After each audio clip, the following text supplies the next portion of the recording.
Boa noite. Ele considera que o principal conflito de hoje no Brasil é, em primeiro lugar, o do rico com o pobre, em segundo, do preto com o preto e, em terceiro lugar, o do branco com o preto. À frente de um dos mais importantes grupos do rap brasileiro, o que mais público atrai para seus shows de rua e que já vendeu mais de 1 milhão de CDs, ele é considerado a voz da periferia pobre de São Paulo e faz da sua música um protesto e uma denúncia contra o racismo, o crescimento urbano caótico e a dura vida nos bolsões de pobreza da cidade. Numa rara aparição na TV, Mano Brown está hoje no centro do Roda Viva. Ele é líder e vocalista dos Racionais MCs, grupo de rap que surgiu há mais de 20 anos no Capão Redondo, região de Campo Limpo, uma das áreas mais populosas e pobres da Zona Sul de São Paulo. Você acompanha a entrevista num instante.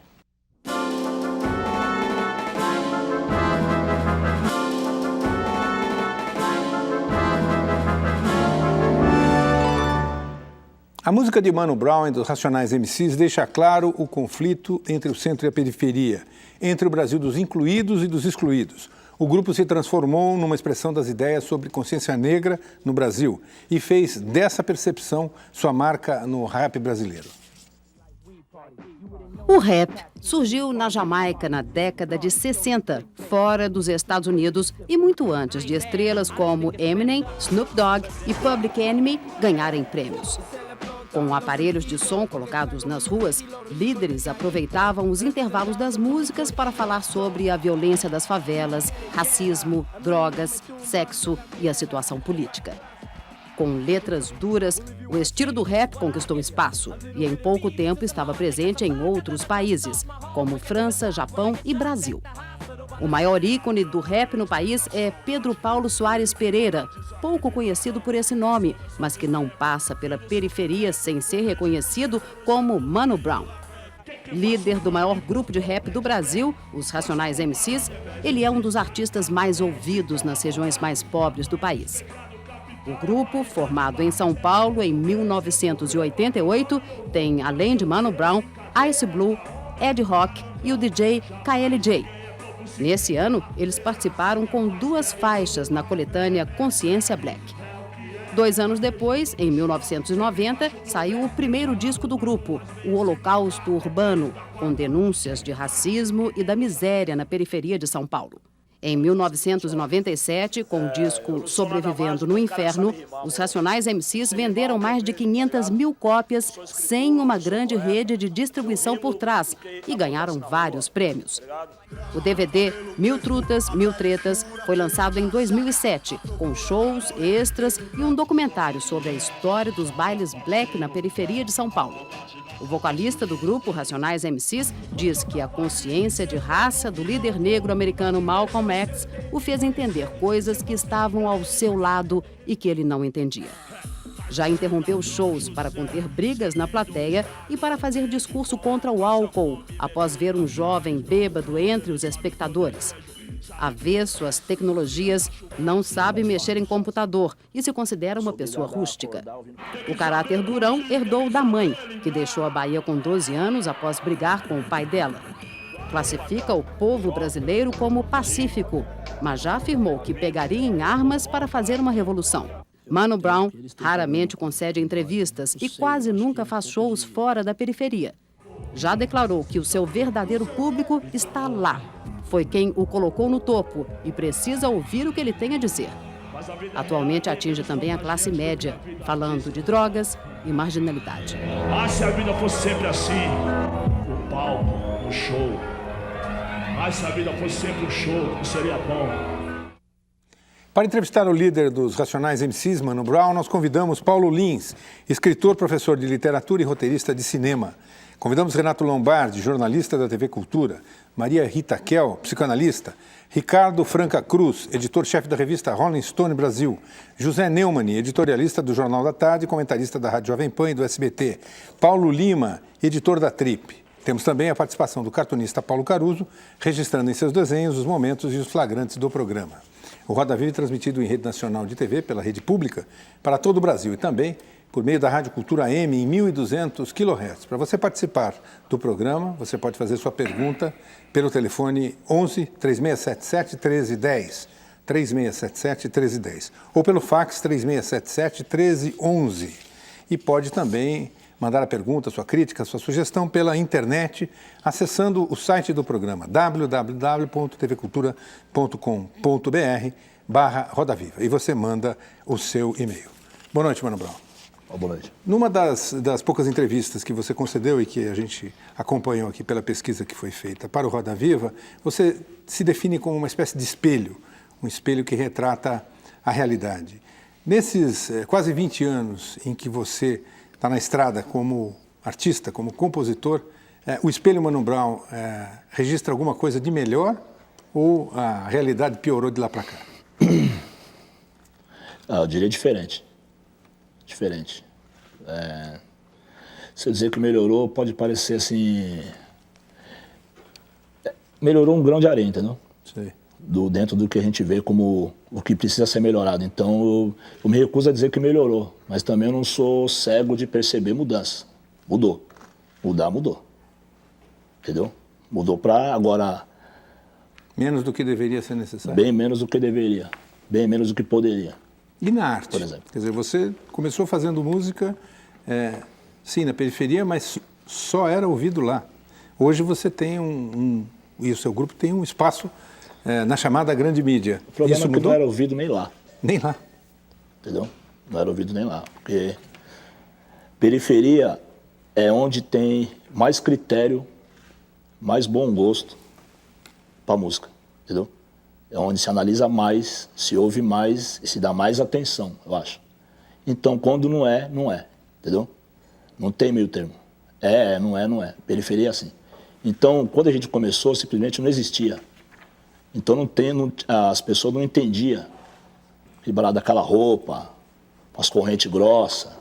Porque também no nosso bairro, justamente a gente começou numa época onde o bairro nosso estava numa transição também. Uma transição, vamos dizer assim, até violenta mesmo. Entendeu? Hoje em dia, você usa o boné, usa uma roupa, você anda numa banca de 10, 15 caras tranquilo. Antigamente você tinha que, não vou dizer disfarçado, mas houve uma época que na nossa quebrada você era um alvo, né? Tipo assim, justiceiro, extermínio. E foi justamente quando nasceu Racionais, nessa fase aí. Então lá era mais difícil. Até do que nos outros lugares mesmo. Lá na nossa quebrada era mais difícil. Rita? Eu queria saber sobre, já que você pergunta o Paulo Marcum perguntou de melhorias, o que você acha de movimentos sociais que surgiram também nesse tempo que os Racionais estão aí na estrada? Tem um movimento lá no Capão, quer dizer, não é no Capão, é em São Paulo, mas que é muito expressivo no Capão, que é o MTST, Movimento de Trabalhadores Sem Teto. Tem até uma ocupação lá que está brigando bastante. Uhum. E o MST mesmo, eu gostaria de saber a sua opinião sobre esses dois movimentos sociais, se você é otimista com a presença deles no Brasil ou não. Sim, então, junto com esses, eu vou dizer os que eu acompanho mais, certo? Tem alguns movimentos que hoje são organizados dentro do Capão, que eu acompanho alguns de perto. Esses eu considero como mudança real, tipo, ter o Capão Cidadão, que é uma organização dos próprios moradores pelos moradores, tipo, nós por nós, tá ligado? Deles.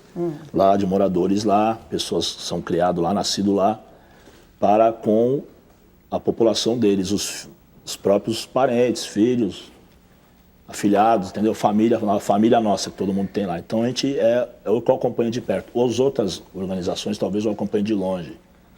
E de longe, o que você acha do MST? Perguntando o que eu de cara... acompanho de longe, eu acompanho que tem um cara preso, certo? Lutando Bastante. Por uma causa que não é só dele, que é de milhões. E ele vai, pelo que eu estou vendo, vai pagar sozinho, é isso? Não sei, acho que não. Tem muita gente ouve falar que estão querendo pôr o cara preso, que ele está lutando por uma causa que é de muitos, né? Eu acho que é José Rainha, é isso? Isso. Eu tenho que dizer que eu sou um cara que eu leio pouco mesmo. Sou mal informado sobre muitas coisas, mas as coisas que me interessam eu me informo, entendeu? O Brown, nessa linha, você, por exemplo, o que está acontecendo em Brasília é um negócio que você presta atenção, essa movimentação toda, esses escândalos de corrupção, você se liga nisso, acompanha de perto? Não de perto, mas eu acompanho. O que você está achando, por exemplo, da forma como o presidente Lula tem se posicionado diante dessas confusões envolvendo o PT, dessas denúncias de corrupção e tal? Eu vi numa das entrevistas suas aqui dizendo que talvez o Lula estivesse melhor fora daquela cadeira de presidente, que na tua opinião é a cadeira mais solitária do país, né? Eu queria que você falasse um pouquinho do Lula especificamente. Eu gosto do Lula, sou eleitor do Lula, apoio o Lula, falo bem do Lula em qualquer lugar. E não espero benefício por isso. Não conto com nenhum benefício vindo do Lula ou de qualquer que venha do PT. Se vier, firmeza, mas eu não espero por isso. Eu acho que o Lula é um cara que ele veio de baixo, certo? Ele sabe que dar a cabeça dos amigos dele para os inimigos, ele não vai dar, entendeu? Ele vai esperar a justiça se fazer por conta própria. Eu acho que ele está posicionado certo. Eu acho que não é da índole dele entregar um amigo dele que deu mancada, entendeu? Ele não faria isso. Eu acho que ele sabe o que é isso. Ele não faria isso. Agora ele vai deixar descobrir, e se descobrir é pau no gato, é lamentável. Bom, tem bandido no poder legislativo, tem ladrão no judiciário, tem ladrão no executivo. Tem empresário que rouba, que sonega imposto, que bota dinheiro para fora. Cartola de futebol, até jogador está fazendo isso. Então a gente vive nisso há muitos anos, todo mundo sabe disso. É muito difícil falar com um garoto pobre, preto, que vive na periferia, que ele tem que ser honesto, diante desse exemplo. Por que eu falo isso? Porque você falou que assim, ele se inspira em quem está mais perto. Agora, o exemplo do Brasil, se a gente for ver do modo geral, é muito maior do que quem está perto. Tem muito ladrão no Brasil todo. Fica difícil você falar com uma criança sem pai, que passa fome e tal, que ele tem que ser honesto, que ele não pode roubar. Eu chego a dizer que eu nem considero eles desonestos, né? Dentro da realidade das armas que eles têm para lutar, do que eles aprenderam como meio de sobrevivência, eles são honestos. Eu tenho certeza que com os parceiros deles eles são honestos. Com a família deles eles são honestos. Com os manos que estão presos eles são honestos. Tá ligado? Eles são honestos com quem é honesto com eles. Entendeu? Onde está a honestidade são valores, né? Quando você fala que um assaltante de banca é desonesto, você tem que olhar para a sociedade. Se a nossa sociedade é honesta, a nossa sociedade eu costumo falar para os manos, quando a gente está conversando, que a nossa sociedade é criminosa, é omissa. Ela é cega quando quer, surda quando quer. Omissão é crime, né? Então, acho que se você for categoria de criminosos, entendeu? Tá todo mundo na mesma, na igual. Tá. Mas a saída não seria lei para todo mundo?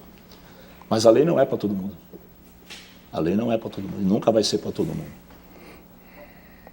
Nunca vai ser para todo mundo. Mas peraí, a maioria do povo, lá no Capão Redondo, na periferia de São Paulo, nos bairros pobres, a maioria é honesta.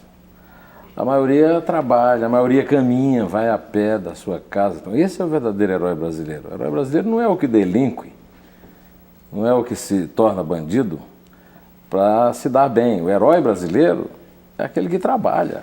E lá no Capão Redondo, de onde você vem, você sabe disso. Quer dizer, o Brasil é um país de 140 milhões de honestos, reféns de 20 milhões de desonestos. Nós não podemos considerar como uma regra o fato de haver políticos bandidos, e há muitos empresários bandidos, não quer dizer que nós vivamos uma sociedade. Ao contrário, o verdadeiro herói brasileiro é aquele que se levanta às 4 da manhã e caminha a pé de sua casa lá em Capão Redondo até o trabalho dele. Às vezes, lutando com a maior dificuldade para ser honesto. Parece letra de rap, isso aí que você está falando. Utopia igual. Felizmente, na realidade, a gente sabe que os heróis estão cada vez mais humilhados, né? Sem direito, sem escola, sem hospital. Então, os moleques podem saber que ser herói não vale tanto a pena, entendeu? O herói que só apanha. Mas o cara também que vai para o crime, a vida dele é curta, também ele tem um lucro ali imediato, mas também ele não tem, a longo prazo, ele não tem um benefício assim tão grande não, né, mano? Mas é o seguinte, é quando o sujeito está no inferno e resolve dar um tapa na cara do diabo. Porque a periferia não é toda igual, nem todo mundo é igual. E quando a gente vê, quando uma pessoa vai entrando para o crime, quando você olha que você vive na favela, quando você vê a família, você vê o aspecto, você já sabe quem é que vai entrar, quem é que não vai entrar. Então aqui assim, o fulano aqui trabalha, mas tem outro ali que está numa família em situação muito pior. A favela não é toda igual, né? Tem as famílias organizadas, tem as pessoas e tal, mas tem gente que não tem. E, geralmente, quem entra para a criminalidade é aquele que está na pior situação. Isso eu tenho certeza. Mano, você costuma dizer que você é um sobrevivente do inferno. Você citou aqui que você é do Capão Redondo. Eu acompanhei há muitos anos o Capão Redondo. O Capão Redondo chegou a ser o bairro mais violento do Brasil. Quem sabe um dos bairros mais violentos do mundo. E você sobreviveu. O que mudou de Pedro Paulo Soares Pereira para Mano Brown? O Pedro Paulo não tinha uma casa, certo? Não tinha uma estrutura mínima, nem de... O mínimo do mínimo. Tínhamos o quê? Minha família, os irmãos, tá ligado? Os amigos. Esses fortalecia, era o que a riqueza maior e é o que eu quero ter até, enquanto eu tiver, assim, condições, ter a minha maior riqueza que é meus amigos, é o que eu tinha. Então, o que mudou hoje? Hoje eu tenho meu carro, certo? Hoje minha mãe mora numa casa que eu comprei com meu dinheiro, certo? Com o rap. Comprei a casa, porque pode até parecer, pô, o cara tá falando que ganhou dinheiro, mas é melhor do que enterrar meu dinheiro na boate, do que, entendeu, meu? Porque parece que todo preto cantor tem que acabar na boate, acabar no boteco, na sarjeta, e não vai ser assim, meu, depender de nós, mudou, isso tem que acabar, entendeu? Então a gente procurou o quê? Fazer estrutura, comprar uma casa pra morar, tá ligado? Dar uma condição mínima pra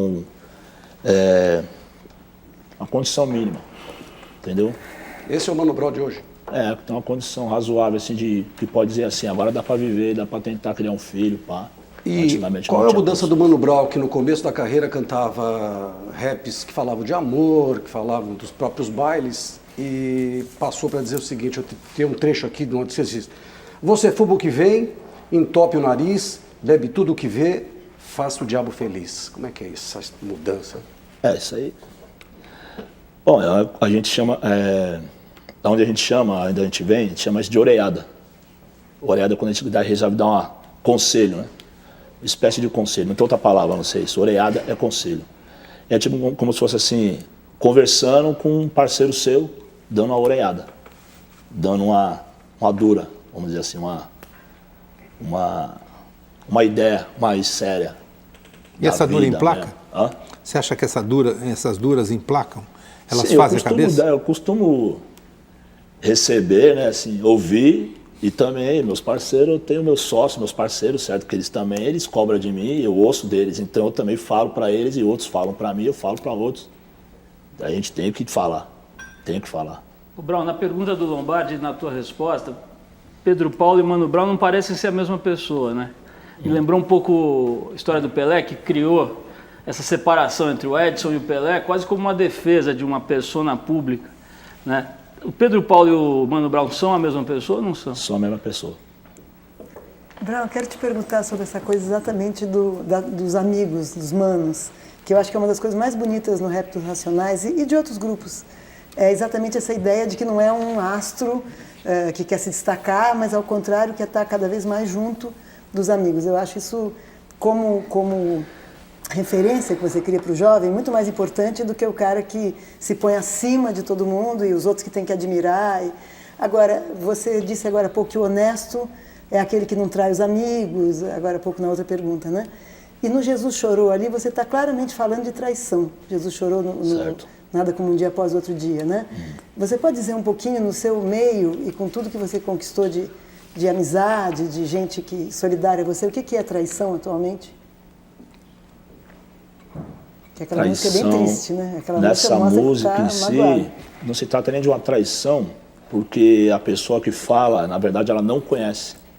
Ela está falando de uma pessoa, ela não me conhece. Ela ouviu dizer, né? Então ela está passando a ideia ali, o que acontece ali? Não é uma traição, né? Traição é quando você menos espera, você... Mas não é um assunto não, esse assunto, traição, esses problemas da vida, que é um problema comum a todos, e não só a mim, não sou diferente de ninguém, não é um barato que também que me preocupa tanto, entendeu? Tem coisa assim, que me preocupa mais do que isso. Hoje eu sou um cara que eu vivo tranquilo, não tenho medo disso. Não tenho medo também de inveja. De estar melhor, de ter conquistado essas coisas, as pessoas... Não tenho medo. Não tenho, porque não pode ter medo. Tá falando dos parceiros agora e você tem um selo, você lançou alguns discos agora, tem até a rapaziada aí, do Rosana Bronx e tal, e... Certo. ouvindo os discos e vendo os discos, percebe-se a sua mão ali, o seu dedo na produção executiva, Certo. como que você trabalha. O que você passa para eles, para esses seus amigos? Que tipo de direcionamento artístico você passa para eles? Para eles nunca ter vergonha de mostrar o que eles aprenderam, o que eles sabem fazer. Nunca ter receio de se expressar, de falar o que sente. Não ter medo de arriscar, de ser novo, de ser diferente, né? Amar a música, amar o que eles fazem, né? E estudar o que eles fazem. Eu acho que eles são rappers, né? São músicos. E eles têm que ouvir a música, e não só o rap, ouvir a música para fazer o melhor rap, entendeu? É o que eu falo para eles, eu falo pro time, que também é do grupo do Cosa Nostra, que é o Trutas e Quebrada. Eu falo para eles ser honesto, né? Não falar coisa que eles não viveram, não falar o que eles não são, porque na verdade o rap ele é uma fronteira disso aí também, certo? O próprio rap americano já nasceu fazendo isso, fantasiando, né? Misturando realidade com fantasia. Só que na cultura deles é lindo, na nossa é cobrança na rua. Se a gente falar uma coisa que não é, a gente vai ser cobrado na rua, porque a gente canta a rua e a gente vive a rua, encontra as pessoas da rua. Então, para nós, ela é uma profissão perigosa, entendeu? Tudo que você fala, volta. E eu falo para eles, tudo que você falar, você vai ser cobrado. Então, você tem que pensar, mas também tem que ser espontâneo. Também não pode ser tudo pensado com receio, não. Seja espontâneo. Tem espaço para poesia no rap? Quer dizer, o rap, a força dele é a denúncia, né? A retratação de uma realidade que nem sempre aparece. Mas tem espaço para poesia? Tem grupos que são bem, que tem esse lado poético forte. No seu trabalho Zafra tem? Brasil, tem alguns grupos que tem, escreve linha nesse jeito assim, poético. Você é ligado assim, em algum poeta? Assim? Pra falar a verdade, não. Algum letrista de música popular? Não, admiro vários, né? Qual a música que você ouve assim? Os compositores, os cantores. Brasileiro? É. Jorge Ben. O primeiro que vem na mente, Jorge Ben, Cassiano, Tim Maia, Bebeto, E aproveitando ainda, Banda Black Hill. o E hip eles hop têm influência sobre o que você faz? Ah, sim, com A música certeza. do Cassiano, por exemplo? Com certeza. Cassiano tem muito a ver com a coisa. Cada vez mais, né? Jorge Ben desde o começo, Tim Maia desde o começo, Cassiano também, a gente foi influenciando com o tempo. E outros músicos, Gilberto Gil também. no Brasil, o hip hop está unificado no Brasil? Há uma comunicação entre o pessoal que faz rap, que faz hip hop no sul, no norte? Há uma comunicação entre o pessoal? Há uma comunicação. Está sempre Então trocando sempre, ideia? não sempre as mesmas pessoas, mas existem outras pessoas, né? Se não tá o Brau, tem outro. Se não tá o outro, tem um outro. Tipo, nesse exato momento, eu acho que os manos no Ceará estão ouvindo.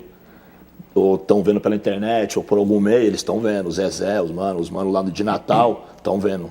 Os manos lá do Sul, eles são tudo interligados. Eu já fui em encontro deles, onde estava um de cada estado. E se encontrou todo mundo no Sul. Os caras, pô, marca em São Paulo, que é no meio, pá, que é neutro. Tipo assim, que é longe, né? O cara mora lá no alto e marcou no sul. Mas é louco, você vê os manos de sotaque diferente, falando das mesmas coisas, dos mesmos problemas, né? Agora, assim, eu tive lá em Pelotas, junto com o Ferrez, até por sinal, e fomos ver um grupo de rap lá, e vi que assim, realmente funciona, as ideias, as conversas são as mesmas do Nordeste, do Sul, tudo igual. Nesses 20 anos de Racionais, como é que você avalia o movimento? Como é que o hip hop está no Brasil, desde quando começou até hoje? Aliás, Paulo, eu só queria emendar aqui a pergunta do rapper e colaborador do Metrópolis, aqui da TV Cultura, Rapping Hood, que é mais ou menos nessa linha, a gente junta as duas. Vamos ver. Salve, salve, toda a rapaziada do Roda Viva. Satisfação estar aqui vendo o Mano Brown sendo entrevistado. Brown, satisfação estar falando contigo, parceiro. Você tá ligado? Miliano. Para você que é um rapper da antiga, que veio daqueles bons tempos, do metrô São Bento, o começo, o início, na Galeria 24 de Maio, eu queria saber de você qual a principal mudança que você vê no rap, no hip hop, daquele tempo para hoje em dia. E queria saber se você acha que essa mudança é positiva ou negativa. Valeu. Beleza. Happy Hood é parceiro. Primeira coisa que eu acho positivo foi o número, cresceu numericamente. Isso aí, se falar que é negativo, é positivo. Cresceu em números, né? Hoje a gente vai de norte a sul do Brasil, tem grupo de rap, tem posse, tem organização, tem uma ONG, tem um quartinho, tem um escritóriozinho, ou o escritório é na esquina, mas os moleques estão fazendo as coisas. Então a gente, você tem que ver que os números são ao nosso favor.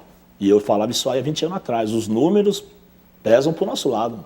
Nós temos que saber trabalhar os números são nossos.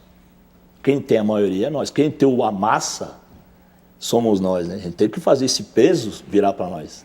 Então, e esse número, você está ganhando, mesmo que você queira ou não queira, os Racionais estão ganhando um número muito grande de ouvintes, de fãs na classe média. Né? E tem uma mudança aí, talvez, na atitude do grupo, porque no Sobrevivendo no Inferno, acho que tinha um rap que dizia que não adiantava o boy querer pôr o CD de rap no carro para se fazer de malandro. E no Vida Louca, tem uma hora que você disse, acho que está bom, não lembro qual faixa, que você diz o seguinte, eu entrei pelo seu rádio e peguei o seu filho. Né? Seu filho me imita, como se estivesse percebendo que também interessa ganhar essa adesão de gente da classe média que gosta de rap e não está só querendo se bancar de malandro, playboy que quer bancar de malandro. Porque tem aquilo que vocês dizem toca muita gente. Né? Eu queria saber se houve de fato uma mudança e se interessa esse público de classe média que agora gosta de vocês mesmo que vocês não queiram, né? A afinada classe média, que existem os emergentes e os decadentes, né?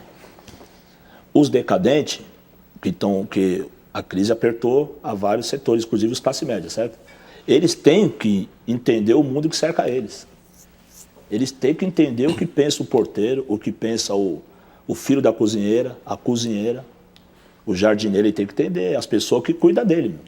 Tem que saber, tem que entender o mundo, ele vai ter que sair para fora do portão, ele vai ter que pegar ônibus, ele vai ter que pegar o trânsito, ele vai ter que conviver com os motoboys, ele vai ter que conviver com o que está ao redor dele. Então não é que ele está o Racionais ocupou, não. O Racionais é como se fosse a voz de alguns, existem outros, certo? Se o cara achar que o mundo também, o Racionais resumiu o mundo, ele está errado, ele está de chapéu.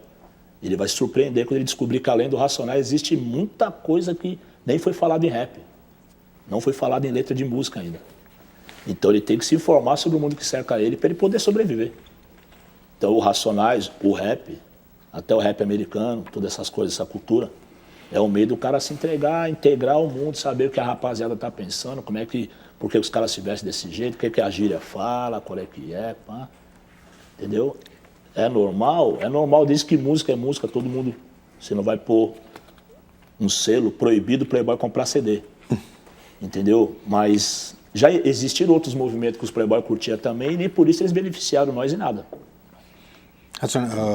Mano Brown, vamos fazer um rápido intervalo, nós voltamos no instante com Roda Viva, que hoje tem na plateia os parceiros de Mano Brown nos Racionais MCs. Ice Blue, vocalista, KLJ, o disc jockey, e Ed Rock, vocalista. Até já.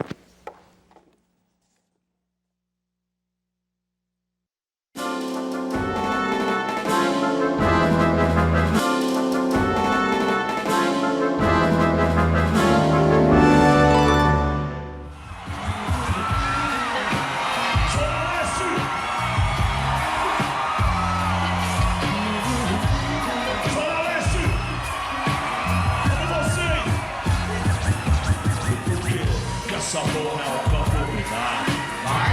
Quantas vezes eu pensei em me jogar aqui, mas aí virar é tudo que eu tenho. A minha vida é aqui, eu não consigo sair. É muito fácil fugir, mas eu não vou trair quem eu fui, quem eu sou.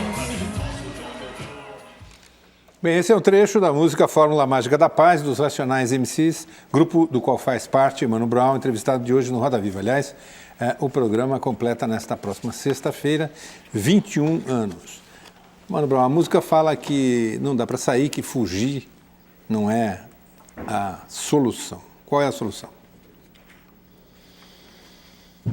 Você vê, essa música foi feita em 98, 96, Eu morava na Coab, eu já não moro mais. Né? Pode parecer até contraditório. E o que acontece? O problema de moradia na minha vida sempre foi muito constante, né? Sempre foi o problema da minha vida foi moradia. Então, eu jurando lealdade a uma quebrada, é até estranho porque eu morei em 300 quebradas. Eu morei de aluguel a vida toda, na mesma rua, morei em 3 casas, assim, às vezes. Então, eu optei por ser leal, entendeu?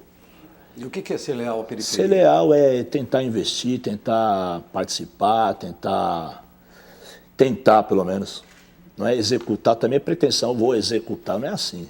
Depende da opinião de 1.000 pessoas, 1.000 mentes diferentes, que é inteligente igual você e que pensa diferente. Você tem que negociar. Periferia, sei lá, vamos fazer e está feito. Você tem que negociar, tem que explicar por que o dinheiro é escasso, para investir tem que ter um porquê, tem que investir certo, não pode errar.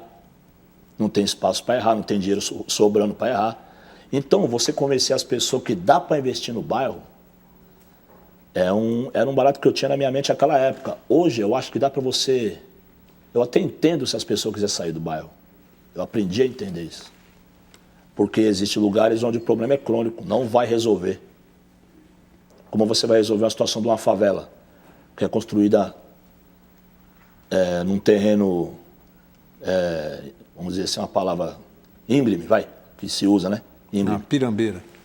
Barrancão, o cara constrói a casa dele, gasta o dinheiro dele, sei lá, de uma carreira, numa empresa, para construir uma estrutura de uma casa, fazer um sobrado, dar um acabamento legal. Falou, pô, mas tem gente que investiu a vida ali, ele vai ter que melhorar aquilo ali, ele vai viver ali. Mas quem não quiser também tem o direito de sair. Você entendeu? Eu passei até essa visão depois dessa música. Entendeu? Quem quiser sair tem direito de sair. Tem direito de procurar um jeito de se situar melhor, porque eu também fui obrigado a sair. Não saí por opção, fui obrigado a sair. Procurar um jeito de morar. Independente das letras, né, das suas músicas de orientação, o que mais o teu grupo faz para poder orientar, para poder abrir a cabeça das pessoas, né, que estão dessa juventude toda que está aí com droga em tudo quanto é esquina, com violência em tudo quanto é esquina? O que mais vocês fazem, independente das letras e do show, da mensagem que vocês passam? Eu vou te falar um negócio cabuloso agora. Por incrível que pareça, o lugar onde tem menos violência hoje é uma favela. Entendeu? Onde tem menos violência hoje é uma favela. Você vai ver violência no asfalto. Dentro de uma favela tem controle. De quem? Do traficante? Não, da população, da opinião da maioria e da justiça. E a violência da polícia? E do certo, não? O certo tem que prevalecer. Não interessa e a violência da polícia? Entendi. E a violência da polícia? Que você fala bastante nas letras. Sim, já é um outro assunto longo, né? Que pergunta... faz parte. Então, se a comunidade não se une, se não tem alguém para unir a comunidade e ter uma organização mínima, vira alvo fácil para qualquer tipo de força exterior, polícia ou outras forças ruins. Entendeu? A polícia é a maior delas. A favela tem como eleita, foi o inimigo número 1, a polícia. Por quê? Não é o rap que decretou isso, o Mano Brown não inventou isso. Claro. Eu já nasci, as pessoas mais velhas falavam para mim, fica longe de polícia, cuidado, eles não gostam de nós. Mas a mensagem que vocês passam, me explica, eu queria que você falasse um pouco disso. Essa mensagem que vocês passam, você consegue entrar na cabeça de alguém e dizer o seguinte, olha, a letra é essa, o caminho é esse, eu vou cair fora das drogas, eu vou cair fora do roubo e vou seguir meu caminho. Você é um exemplo disso. Eu sou uma exceção. Eu não diria que eu sou um exemplo, porque eu não sou um exemplo, nem para o meu filho. Sim, mas você tem uma legião que acredita no que você canta, no que você passa. Amigos, pessoas que gostam da música, como eu gosto de outros músicos, mas eu não vou seguir a vida com os músicos que eu gosto vivendo. Entendeu? Eu gosto de Marvin Gaye, eu vi a vida dele, é impossível viver o que ele viveu. Entendeu? Então o que eu digo, qual que é o meu exemplo? As pessoas que estão perto de mim, elas me veem, elas conhecem meus defeitos, conhecem minhas qualidades. Elas sabem até onde a palavra vai ter efeito. Eu não posso achar que realmente eu estou cativando um exército de pessoas, porque isso aí vai me atrapalhar. Mas você sabe a responsabilidade que você tem. Não sei. Não sabe. E não quero ter. Entendeu? Quero ser livre. Eu sou um cara livre.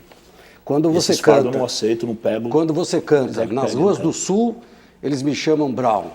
Maldito, vagabundo, mente criminal. O que toma uma taça de champanhe e também curte tubaína. Fanático, melodramático, Bom Vivant, depósito de mágoa. O que você quis dizer nisso aqui? Sim. Nossa, é muita ideia, né? Mas me chamou a atenção aqui, realmente sim. A gente fala... Vamos lá então, vamos separar aqui, vamos lá. Certo. Nas ruas do Sul eles me chamam Brau, maldito, vagabundo, mente criminal. Certo. Fala um Bom, pouco antes sobre de mais nada é uma rima, certo? Claro, a gente faz, dá Não, aquela... sim, rima sim, mas é pesado. Pra ficar legal, certo? Pra ficar bem pá mesmo. Mente certo? Você, criminal você é de música, você tá ligado. É pesado. E também a realidade também é explicitamente, é isso mesmo, as pessoas me chamam de Brau mesmo. Eu sou criminoso sem ser, ou sou, entendeu? Talvez eu seja realmente. Na verdade, nós somos, todo mundo aqui é criminoso. Quando a gente aceita o Brasil que a gente vive e a gente tira onda, vai tomar cerveja, comer pizza, fazer samba, nós somos tudo criminosos. Por isso que eu te falei da responsabilidade, que assim, eu sou jornalista, então a gente denuncia, a gente critica, a gente investiga. É o que é o teu caso, você passa a mensagem, a tua mensagem ela vai para muita gente, vai do garoto de 12, 13 anos até o adulto, que está naquele pé no barco que está para ir e não vai. Isso veja bem o mundo que a gente vive, né? Eu tenho que ter consciência com o seguinte, o Racionais é um grupo de rap, o rap é um gênero, existem vários gêneros musicais onde a juventude ouve, não ouve só o rap, periferia não ouve só rap. Dentro da música negra tem pelo menos os outros 8 ritmos que disputam a preferência das mesmas pessoas, tá ligado? Dentro da periferia, tem forró isso, forró universitário, samba aquilo, reggae não sei o que, tá ligado? Tem várias divisões, todo mundo curte um som negro, algum som. Periferia curte som negro mesmo, forró, pá, certo? E o rap é mais um, o rap nacional é um, tem o rap americano ainda. Quantas pessoas vão nos shows que vocês apresentam, em média? Relativo. Já cantei para 20, já cantei para 20 mil. 20 mil Uma coisa, pessoas. aliás, em relação ao rap, André Fernandes, aqui de São Paulo, pergunta o que é diferente entre o rap americano e o brasileiro? Acho que o rap americano é mais evoluído. Eles alcançaram um lugar onde eles deveriam estar mesmo. Hoje eles usam a mídia a favor deles. Eles usam a máquina é podre, eles usam tá fazendo a favor, já que é podre e não vai melhorar, eles fazem o dinheiro vir pro lado deles. A gente sabe que... Mas o discurso social lá não é tão forte quanto aqui, né? Eu já não estou nessa fase de exigir de um cantor de rap o discurso social. Por quê? Porque o rapper é um músico. Eu acho que quem tem que falar de sociedade é quem sente. Se não sente, não tem que falar. Não é porque é rapper que tem que falar de problema crônico, sociedade e tal. Acho que o cara tem que ser livre. O compositor, o letrista. Você não pode chegar, pegar um moleque que está agora começando dentro da casa dele, num cômodo, e jogar, fala desses problemas aqui que é sua cara, jogar um fardo de 200 quilos nas costas do moleque, sendo que dentro da casa dele mesmo ele não tem o mínimo para ele. Entendeu? Ele tem que lutar pela vida dele. E o rap é isso também, é lutar pela sua própria vida também, individual. Lutar pela sua sobrevivência, é isso. Como é que você compõe, mano? Como é que é o processo de composição para você? Como é que você bola uma letra dessa? Como é que você chega nessas rimas? Como é que é a tua rotina nisso aí? Primeiramente necessidade. Se eu não cantar rap, eu não como. Certo? Eu tenho filho para criar.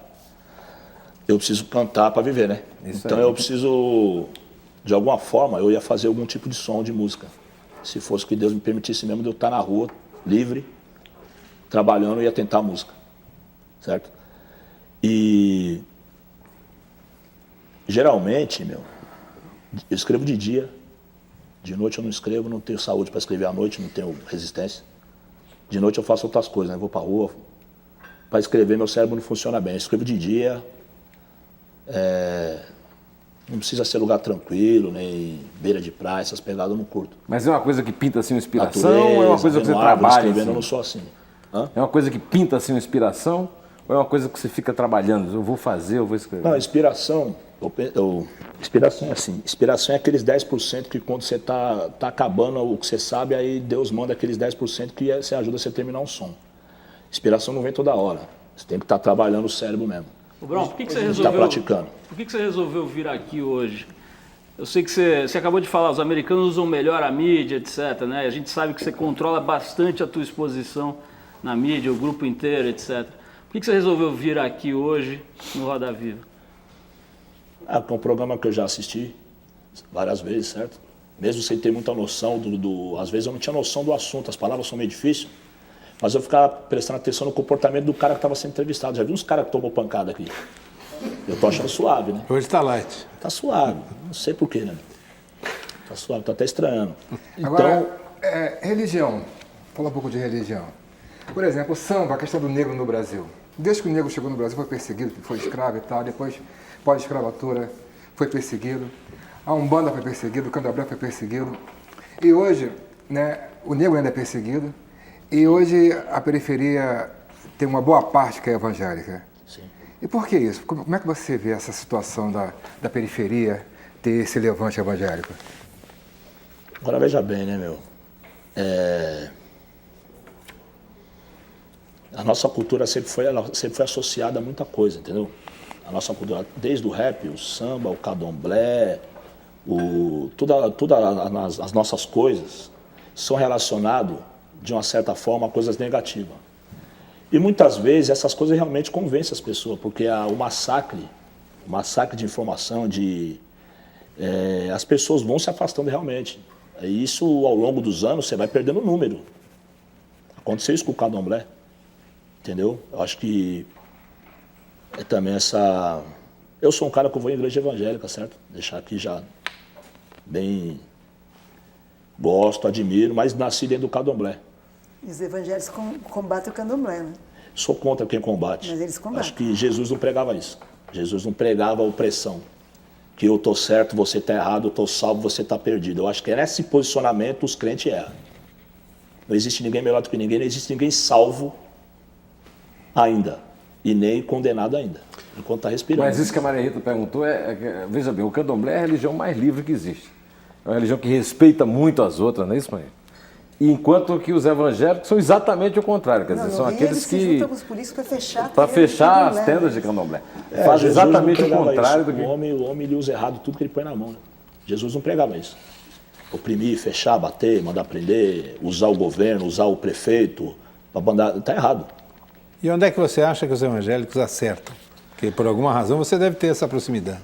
Eles acertam a Deus sobre todas as coisas, é o que eles fazem de certo. De adorar a Deus sobre todas as coisas. A partir daí pode ter erros, né? E os evangélicos te aceitam bem? Vamos dizer assim, é uma porta aberta, né? Onde aceita pessoas assim, que estão precisando, certo? De paz, precisando de uma tranquilidade, um lugar onde você acredita que você vai estar ambientado. E a igreja é um lugar onde você pode entrar, sentar e ficar lá. Bruno, estamos falando de igreja, vamos falar de casamento um pouco. Você é casado há muito tempo já, né? Um aspecto da tua vida interessante, porque hoje você vê artistas e tal, dificilmente o cara tem um casamento estável e muito tempo. Queria saber a importância disso para você se manter inteiro, né? Ter um casamento sólido e já com longo tempo. E queria saber também de onde vem esse tipo de ideia. Por exemplo, numa das tuas músicas aqui tá dito o seguinte: fale o que quiser, o que é verme ou sangue bom, tanto faz para a mulher. Não importa de onde vem nem para quê, se o que ela quer mesmo é sensação de poder. Acho que é estilo cachorro, né? Queria que você falasse um pouquinho da importância da mulher, da sua mulher na sua vida e da mulher como um todo. Como é que o rap encara e trata a mulher? Não, então, deixar uma coisa bem clara, né? Esse rap, deixa ele de lado aqui, agora vamos falar da minha mulher. Não tem nada a ver uma coisa com a outra, certo? São assuntos diferentes. Bom, no caso do rap, além da brincadeira, é claro, para mexer com as mulheres, para trazer um pouco de mulher pro rap também, porque elas gostam da provocação, a realidade é essa. Elas gostam. A partir do momento que você trata, pelo menos, você relata ela como um ser inteligente, que já em outras músicas já retrata como animal mesmo, como mais ou menos aquela história da loira burra, por exemplo. Não vou dizer nomes de música, porque eu nem pensei nessa música, mas, por exemplo, assim, nessa música do Racionais, a gente não põe a mulher como também uma coisa desprezível. Ela usa a beleza dela, ela usa o charme, ela sabe usar também, tá ligado? E tem mulher também que nem precisa usar nada, usa a inteligência só e já era, né? É só música mesmo, entendeu? Conta a família, que você perguntou da família. Uma coisa que eu não gosto é de falar sobre minha família, justamente para que dure mais. Tá, quanto menos expor, mais dura. E o que te tira do sério, hein, Brown? Futebol te tira do sério? Tira do sério. O Santos? Tira do sério. O Santos tira do sério demais. Rouba várias brisas, vários domingos tristes. Aí te leva a discussão, te leva... A discussão... Conta aí um último incidente que aconteceu com você aí. Que você... Não, que lá não foi besteira, mano. Não tinha nada a ver, não. Os corintianos estavam Você foi mais apartar a história ou como é que foi? Ou você se envolveu na história? Não, na verdade, todo mundo é uma família só, torcida jovem, todo mundo é torcida jovem, é tudo uma família, certo? A gente teve uma discussão lá na hora que o Santos tomou o gol do Corinthians, ficou todo mundo bravo. E começou todo mundo se ofender mutuamente, entendeu? Os mais bravos já saíram se atracando. Aí foram pra delegacia, entendeu? Aqueles caras estavam mais nervoso mesmo, fanático, né? Eu fui um deles, né? Tava nervoso também, outro mano tava nervoso também, outro também, todo mundo nervoso, ia dar no quê? Coisa de jogo, nada a ver, não. Brown, tem uma notícia muito engraçada aqui, a manchete, na verdade, é engraçada, curiosa, é de 2004, julho de 2004. Mano Brown paga fiança, é solto e chora. Eu não vou nem entrar nesse assunto aqui dessa notícia, mas eu queria saber a última vez que você chorou, você se lembra e por que foi? A manchete foi mentira, não chorei nada. Você nunca chorou, mano? Não, já chorei. Qual foi a última vez? Você se lembra? Você se lembra da última vez? Chorou. Você se lembra da última vez? Que eu chorei? É. Quando Sabotagem morreu. Eu lembro que eu chorei. Chorei, sim, bem discretamente, né? Teve uns irmãos que chorou muito mais, né? Mas eu chorei por dentro e cheguei a chorar também, porque foi um dia muito triste assim para nós, né? Foi um dia muito, marcou muito. De lá para cá, graças a Deus, não, né? Não precisou, não careceu, né? Deixa eu te perguntar uma coisa sobre a sua questão com as crianças, porque às vezes dá a impressão que está todo mundo aqui achando que os Racionais poderiam resolver o problema da criminalidade. As perguntas são muito, assim, se você pode dar exemplo, se você pode convencer. Acho que não é por aí mesmo, é arte, você é excelente poeta. Acho que é por isso também que a sua música ultrapassa a questão da realidade local, né? Agora, tem uma música no Nada Como Um Dia Após Outro Dia que chama 12 de Outubro, que o tema é uma criança que está revoltada no dia da criança porque xingou a mãe que não deu presente e levou um tapa. Lembra dessa música? Sim. E aí você, na música, eu não sei se ela é sua, Sim. Você começa a dizer que é por isso que pode nascer um criminoso aí, está revoltado porque levou um tapa. E eu fiquei pensando, bom, se essa cena é verdade ou não, não importa, pode ser inventada, mas que essa mãe que deu tapa também pode estar desesperada porque justamente não conseguiu comprar o presente, né? Então eu penso o que levaria essa criança para o crime, essa revolta que levou um tapa, essa criança inventada aí, ou se é porque ela se vê numa sociedade em que tem tanta coisa sendo exibida para ela que ela devia ter, que ela acha que ela não vale nada porque não tem. Isso me preocupa muito pela questão de como o valor das pessoas está ligado a isso. Certo. Né? Às vezes o tapa da mãe não é tão grave para revoltar quanto esse sentimento de não valer nada. Bom, essa música ela é minha em parceria com o Silveira, né? Que é o homem que toca o violão. A música é mais dele do que minha, né? Pelo certo. E eu só fui narrando uma coisa que tinha acontecido no caminho, nós estávamos indo para gravar mesmo. Tinha acontecido E no mesmo. caminho era 12 de outubro e aconteceu isso. Eu falei, eu já cheguei já pensando, ele já cheguei, já estava um violão tocando, já saí falando. Foi meio assim, aconteceu rápido, né? E quanto a realidade do que estava acontecendo naquele momento, o que ali, de uma certa forma, os maninhos que estavam jogando bola com ele não estavam na revolta que ele estava. Ele estava. Os outros manos já falaram, ele tomou um tapa na cara, xingou a mãe dele, os moleques que falou pra mim. Eu chamei ele e falou, mano, você brigou com a sua mãe, me bateu, pá, não sei o quê. Contou a história meio assim também, não quis também se expor muito. Falei, pô, mano, toma um tapa na cara no dia das crianças, né? Que presentão, né, meu? Embaçado, né? Melhor não ganhar nada, mas, sei lá, um tapa na cara marca, né, meu? Seja da mãe, né? Minha mãe mesmo nunca bateu na minha cara. Já bateu, quebrava, mas não batia na cara, entendeu? Então, acho que certas coisas humilham, assim, marca. E pode ser também um caso, esse caso também, não é que vamos explorar esse caso, que foi um caso, vai ser, não é todo mundo que é assim, mas existem pessoas que vivem assim. Você fala muito da sua mãe e fala do seu pai com mágoa. Por quê? Não, na verdade eu não tive um pai, né? Teve um pai, mas eu não conheci, não conheço. Também não quero conhecer, certo? Não faço questão. Poucas coisas, eu não tenho muita coisa para falar sobre pai, não. Não tenho. E você como pai? Tem pai, eu só acho da hora, mas quando o pai parece com a gente, né? Torce pro mesmo time, assim, tipo, é da hora. Eu não tive isso, mas não tem problema, entendeu? Não tive problema relacionado à falta do meu pai. E você hoje tenta suprir isso com seus filhos? Você é um pai presente? Não. Não? Sou ausente. Infelizmente eu sou ausente. Por causa do trabalho, por causa da música? Ou é mesmo porque não... Por causa não tá sempre do perto? instinto, talvez, de ficar longe, e o trabalho, né? Como do instinto? Sei, talvez eu não saiba lidar com essa história, eu não sei ser presente, eu não sei ser presente. Eu acho que eu sou um cara que onde eu tô, tira a paz do lugar, entendeu? E a minha casa tem que ter um ritmo, eu sou outro ritmo. Eu não quero que eles vivam na minha função, em função do que eu estou vivendo agora. Porque eles têm a vida deles, meu filho tem a vida dele, eu não quero que ele seja um Brauzinho. Ele não é. Ô, Brau, o que é amor para você, pegando o gancho nessa história de filho, família, etc? O que é amor? Como é que você define isso? O que isso representa na tua vida? Amor é lealdade, compromisso, seriedade, responsabilidade com seu irmão, com sua mulher, com seu filho. Pá.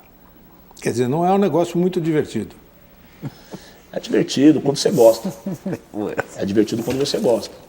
Quando você não gosta, passa a ser trabalhoso, né? Quando você gosta, você faz por amor. Então, acho que amor é isso. Eu amo meu filho, amo minha mulher, amo minha mãe, amo meus amigos também, entendeu? Não tem como você... Eu gosto do meu amigo e amo minha esposa. Você gosta do seu amigo. O dia que você separa da mulher, seu amigo fica.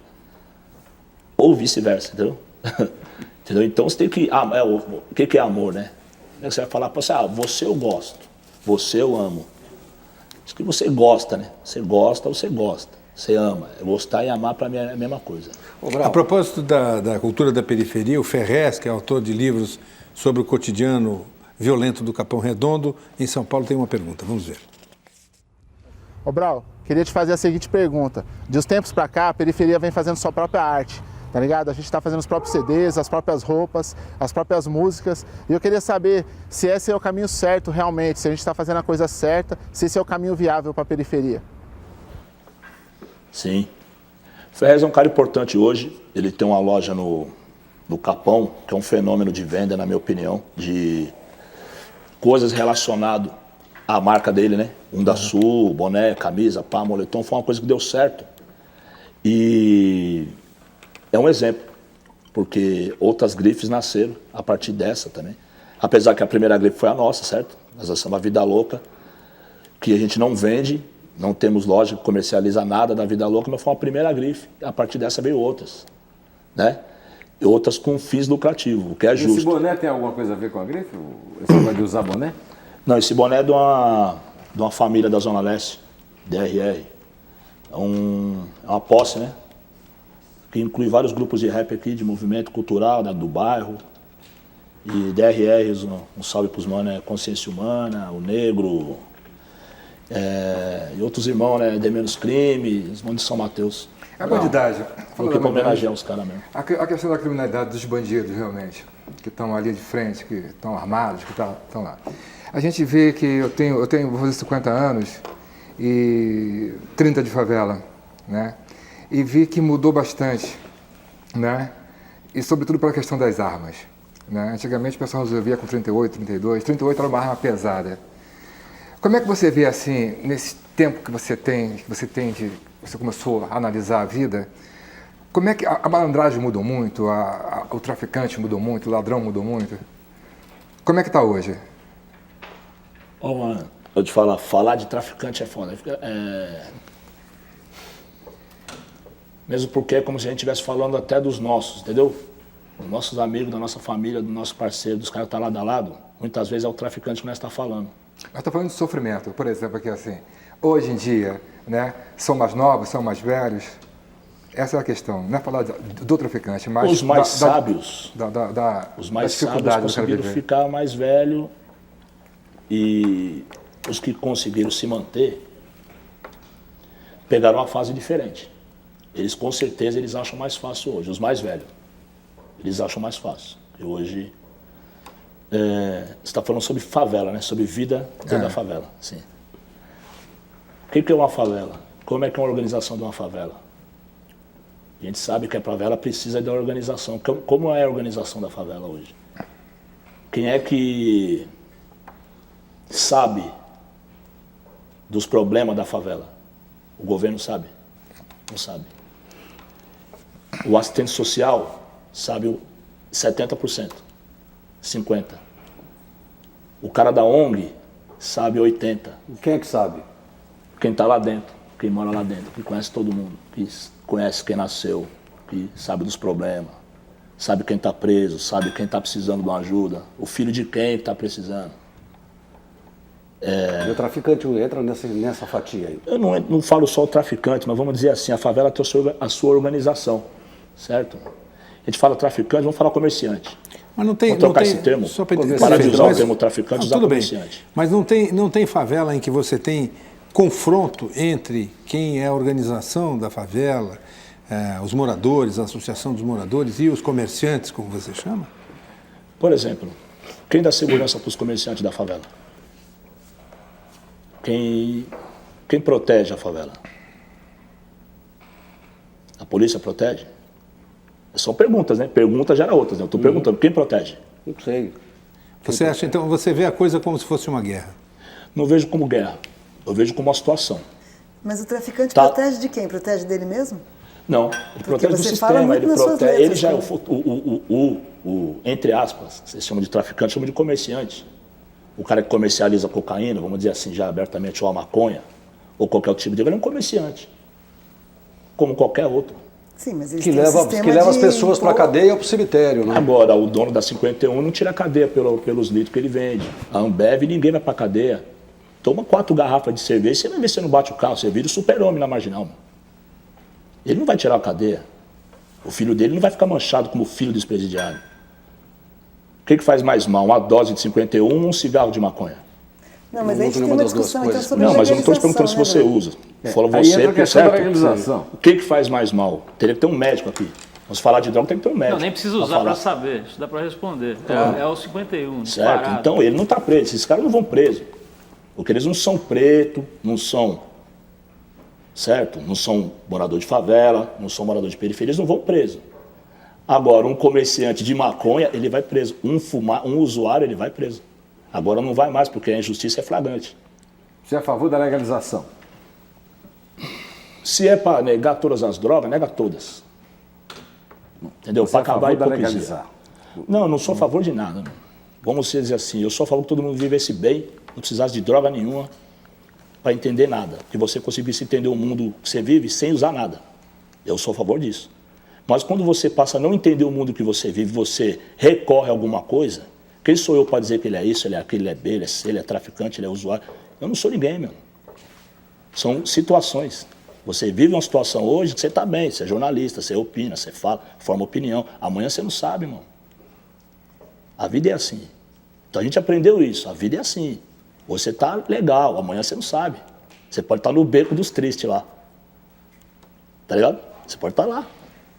Então, os tristes estão lá no beco. Vamos ver o que eles estão pensando? Em vez de recriminar, falar que eles são o lixo, ou falar que... Né? Vamos lá ouvir o que eles estão pensando. Por que eles não se adaptam a nada? Eles não gostam de nada.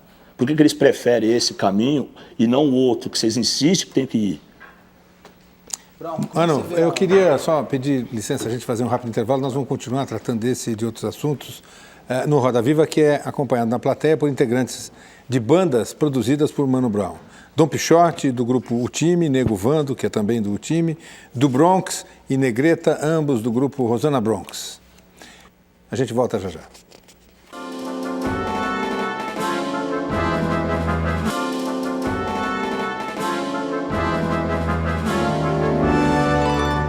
Estamos de volta com Roda Viva, que hoje entrevista Mano Brown, do grupo Racionais MC. Mano, a pergunta é de Marcelo Mirizola. Ele pergunta o seguinte: você já cogitou que preto pode pensar como branco e branco pode pensar como preto? E que as ideias podem acontecer independentemente da cor de quem pensa? Na verdade é isso mesmo. Agora são culturas diferentes, né? Com exceção dos maninhos que é branco e mora lá dentro da quebrada, mora dentro da favela ali no cotidiano, que ouve samba, curte rap, já anda igual, usa camisa listadinha, bombetinha, já é preto também. Fora do nosso mundo, você pode, aí você fala assim, o resto é branco.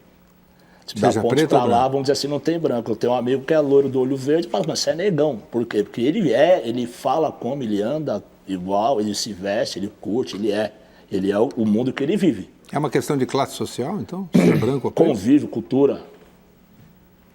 Não basta ser pobre também. Você pode estar lá convivendo e não gostar.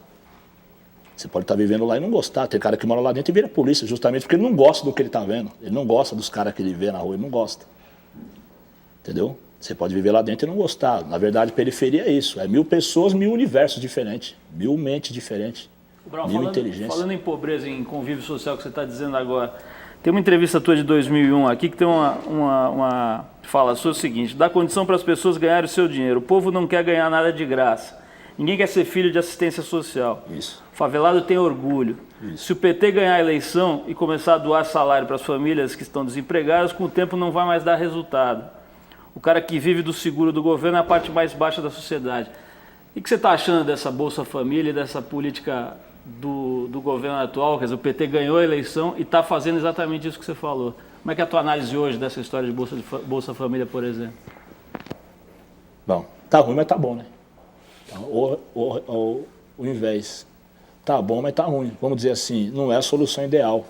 Eu acho que o trabalhador, o pai de família, ele tem orgulho próprio, ele quer manter a família dele independente da ajuda do governo. Não é uma coisa que ele vai se orgulhar e pelo contrário, ele vai procurar até deixar de ser discretamente. Se ele for um usuário desse benefício, ele vai ser discreto ao máximo. Não Isso é um balança o orgulho vamos dizer assim, não é uma coisa que humilhe também a pessoa. Porque o governo tem certas obrigações com o seu povo. E dar o mínimo de estrutura, de escola, de ensino básico, ou de um hospital decente, uma creche decente, uma escola decente, é o mínimo. E uma renda mínima para você poder pôr seus filhos na escola, ter um material, uma roupa de escola, e eles poderem ter a alimentação que uma criança precisa para poder aprender. Uma coisa é você comer, outra coisa é você comer e poder se desenvolver com o que você come. Tem certo tipo de comida que você não é, mano. Você come e daqui a pouco você já está com fome e você não aprende nada, porque a concentração é o básico da escola, é a concentração. Se você está com fome, só aquela comida que você comeu não fez a diferença, você não se concentra, então você não aprende. E essas ONGs todas que estão entrando nas periferias do Brasil inteiro, né? Aparentemente o lado rico da sociedade está entrando através das organizações não governamentais, etc.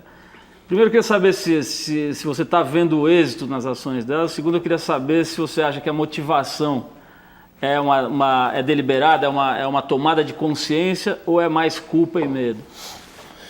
Não. Eu tenho, por exemplo, tem lá no Capão tem a casa do Zezinho, certo? Que eu já visitei, conheço a tia Dag, uma pessoa que a gente vê o trabalho, a gente vê que ali não tem por que tá fingindo, por que tá querendo... O mundo dela é aquilo ali mesmo, ela quer aquilo ali mesmo, os troféus dela tá ali mesmo, e a gente vê. E eu não vou lá todo dia, eu sei que é assim. Então eu acredito que existe pessoas realmente que estão a fim de mudar, de participar e fazer a mudança. Tá ligado? Existe. No Capão, se eu falar que o Capão é um lugar desassistido, eu vou estar mentindo. É o lugar, talvez, hoje, dentro das periferias de São Paulo, um dos lugares mais assistidos por ONG, tá, por movimento. De vez em quando eu estou andando lá, trouxe uns caras com câmera no Capão, falando francês, falando inglês. Fala, o que está acontecendo aqui? E a criminalidade caiu lá completamente. Sim. Ela pergunta por quê?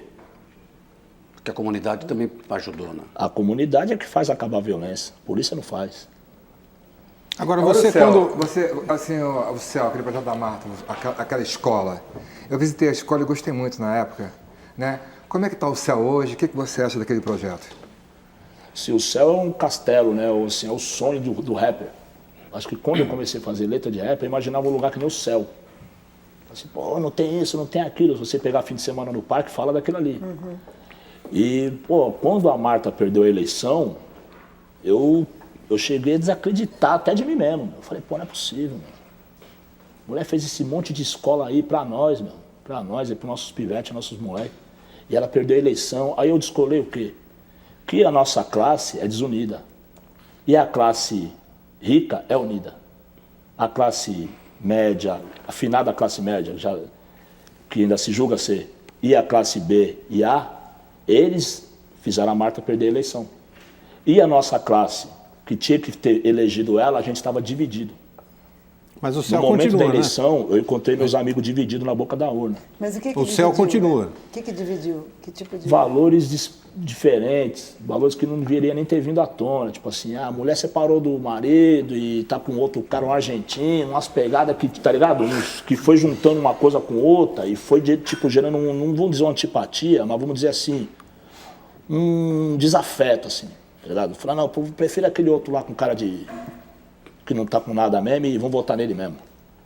Mas todo mundo sabia que a Marta ia fazer diferença, mas votou contra. Tá ligado? É um tipo de revolta que eu não entendo. Eu falei, eu cheguei a discutir com os caras na boca da fala, como assim você vai votar no Serra, mano?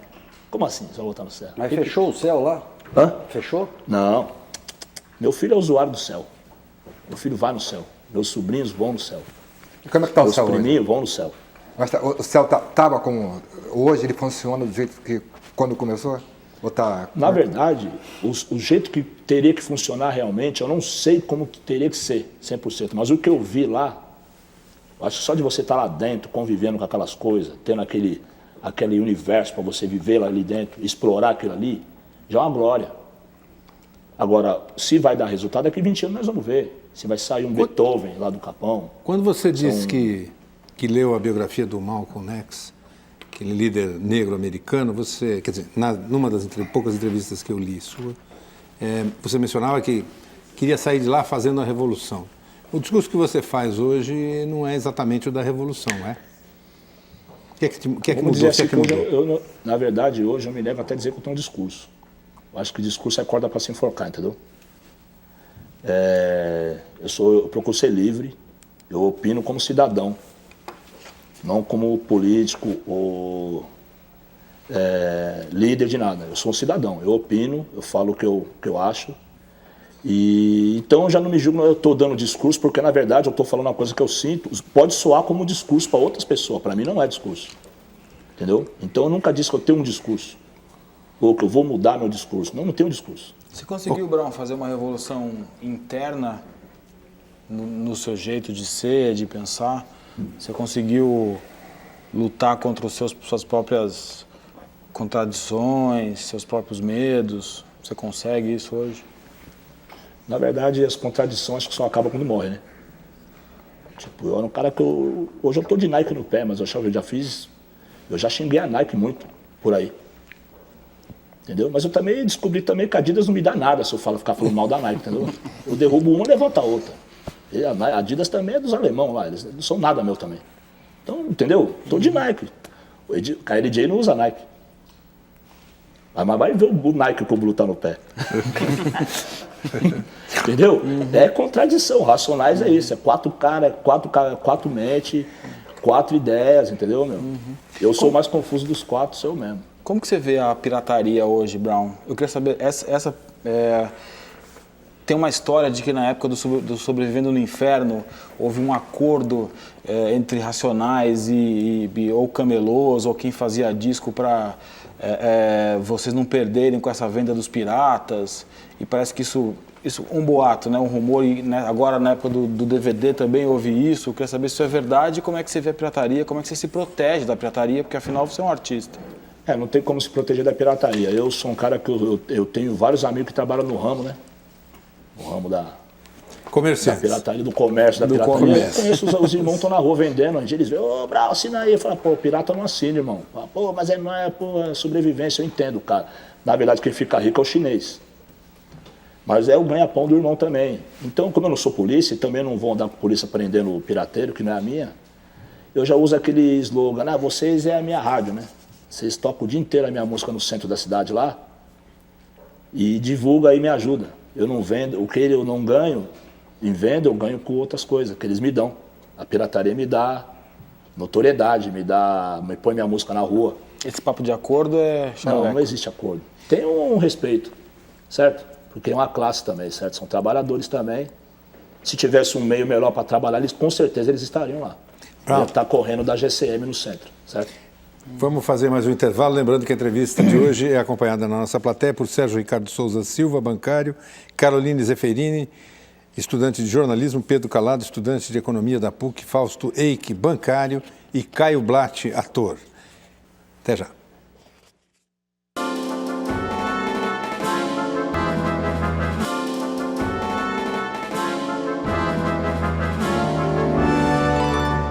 Estamos de volta com o último bloco do Roda Viva, hoje entrevistando o Mano Brown, do Racionais MC. Pergunta de Elza da Silva Carlos, de Ribeirão Pires. O que é que você acha das cotas para negros? Acho importante. Acho que o movimento negro está na vanguarda, porque o ensino deveria ser realmente gratuito para todos, e os negros estão na linha de frente nessa parte aí. Eu acho que politicamente nós estamos mais adiantados, porque na verdade o ensino faculdade, esse ensino superior, ele deveria ser gratuito, na minha visão. Porque há países que falam, Cuba deixou de ser Nova York para ser pelo menos Cuba. O Brasil não, quer ser Nova York. Então a gente esquece de fazer as coisas mais simples, dar condições para as pessoas serem o máximo que elas puderem ser. E não tentar ser francês. Tipo assim, se você dá condição para o brasileiro ser um homem, no mundo, não digo só dentro do Brasil, não, você dá condição de um brasileiro, um homem comum brasileiro, ter uma faculdade, ele ter um ensino superior, um ensino decente, mas é superior, um ensino, uma cultura, que ele vai poder concorrer no mundo, né, no mercado do mundo, né, pelo emprego dele, você vai ter um país forte, você vai ter um país bom, se todas as pessoas tiverem ensino. A partir do momento que você renega o ensino para a grande maioria e deixa uma minoria no poder perpétuo, trocando de pai para filho na mesma cadeira, só trocando as pessoas, a família continua a mesma, os donos, entendeu?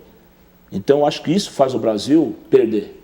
Quando todos tiverem condição de ter um ensino, o Brasil vai crescer o Brasil todo, entendeu? Então, a cota para negro, eu acho que deveria mudar esse termo, porque, na verdade, o movimento negro lançou um desafio para o governo cabuloso, porque o Brasil deve para os negros muito, deve muito, mas não deve só a faculdade, deve muito mais. A faculdade é só um detalhe, o ensino para que os negros possam competir de igual no mercado mundial, não digo nem brasileiro, mundial. Por que não disputar um emprego com um cara lá em Paris? Por que não? Os ricos, eles mandam os filhos estudar fora, né? Entendeu? Não manda? E por que também a gente também não poderia disputar um emprego fora, ou dentro, ou em qualquer lugar, desde que você tenha condições.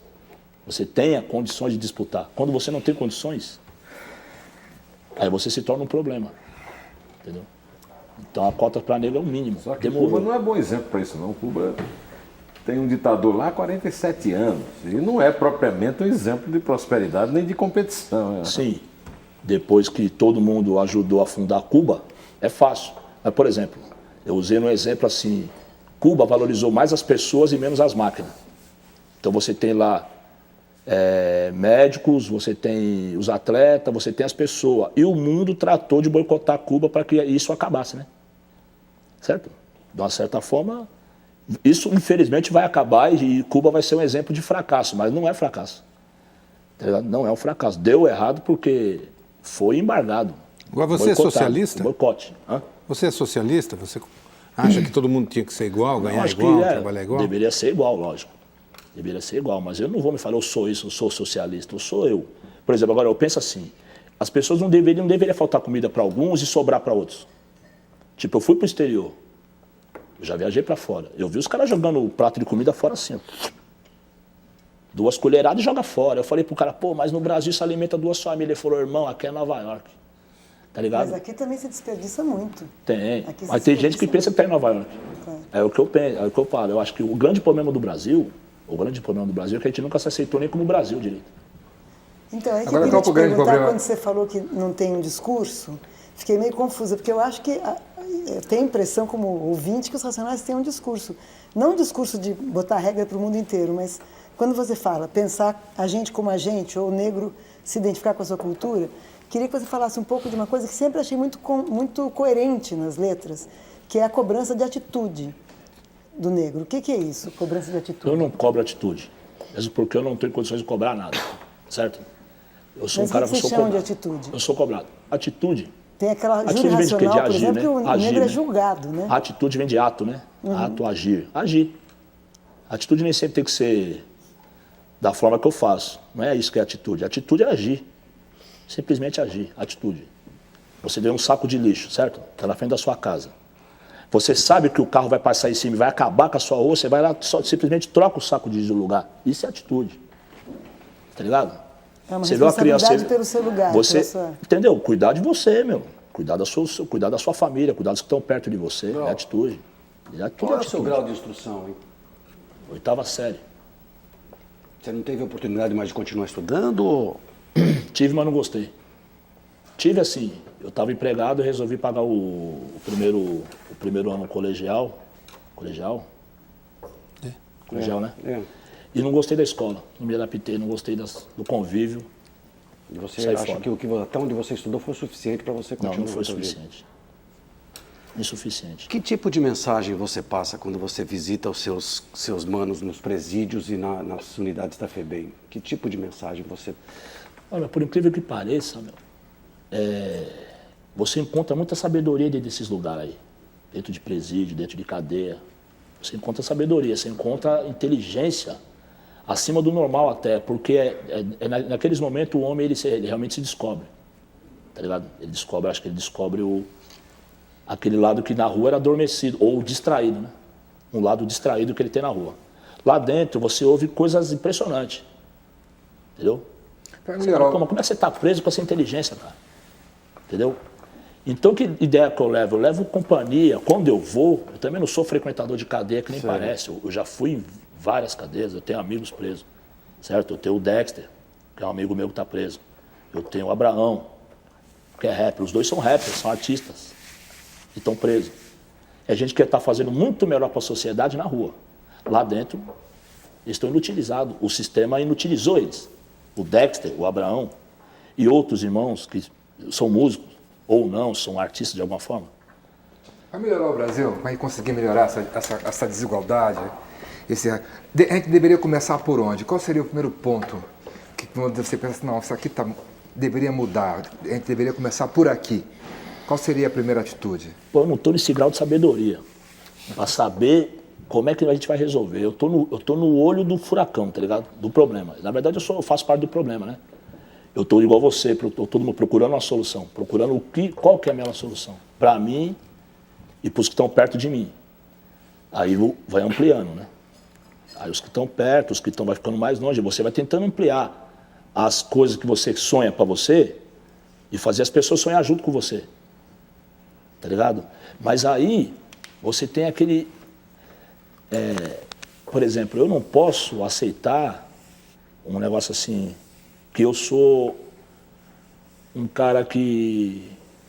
Eu sou um exemplo, porque fazendo o que eu fiz, dificilmente a pessoa conseguiria as coisas que ela precisaria.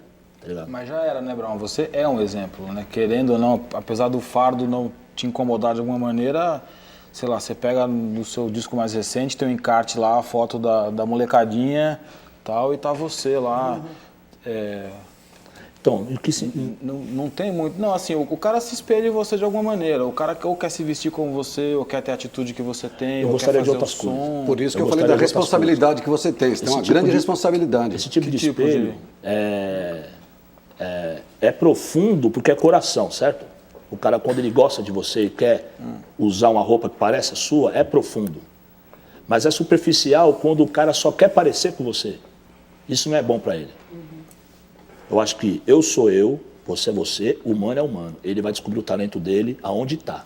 E ele não é o Mano Brown, mas ele também não precisa ser o Mano Brown. Ele pode ser ele e descobrir quem é o verdadeiro, o lado dele, quando eu fui buscar o meu. E estou buscando. Quando você leu o Malcolm X, quando você, sei lá, ouviu o Tupac, essas coisas, você se viu ali de alguma maneira? Não, quando eu li o Malcolm X eu me vi. Vi tudo. Vi tudo.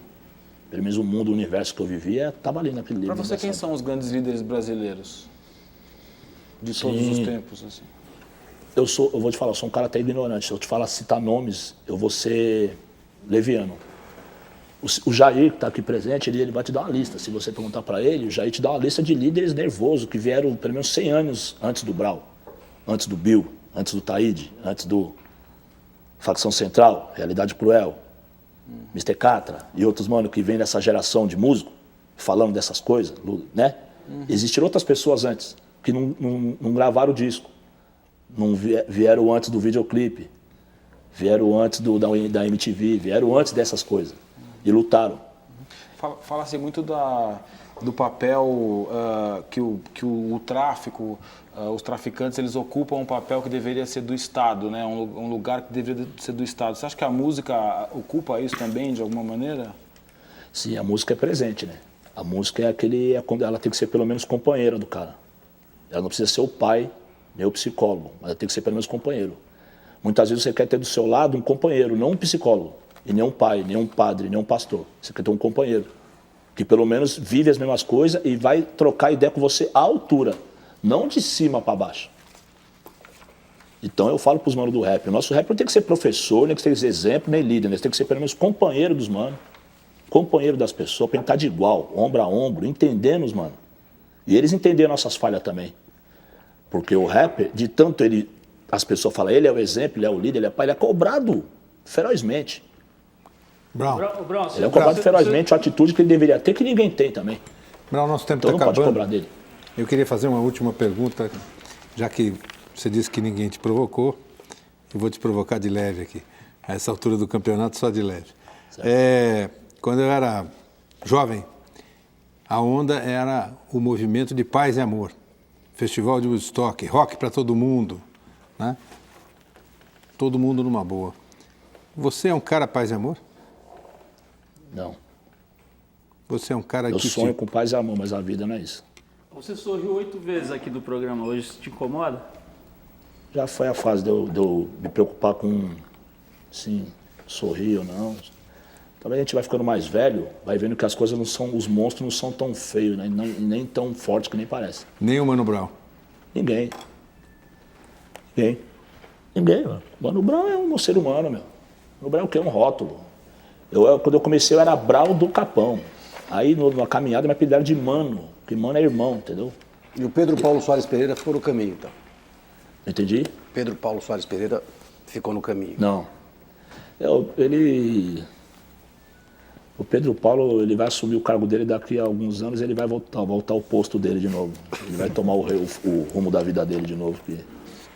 Mano Brown, muito obrigado pela sua entrevista, obrigado aos nossos entrevistadores. Lembro que o Roda Viva completará no próximo dia 28, 21 anos no ar, sempre trazendo entrevistas as mais diversas, nessa condição absolutamente livre, em que nem sempre a gente concorda com tudo que é dito ali e sempre a gente garante que tudo que seja dito no centro do Roda Viva chegue até o público que acompanha a TV pública no Brasil. Uma ótima semana e até a próxima segunda com o ministro da Defesa, Nelson Jobim. Até lá.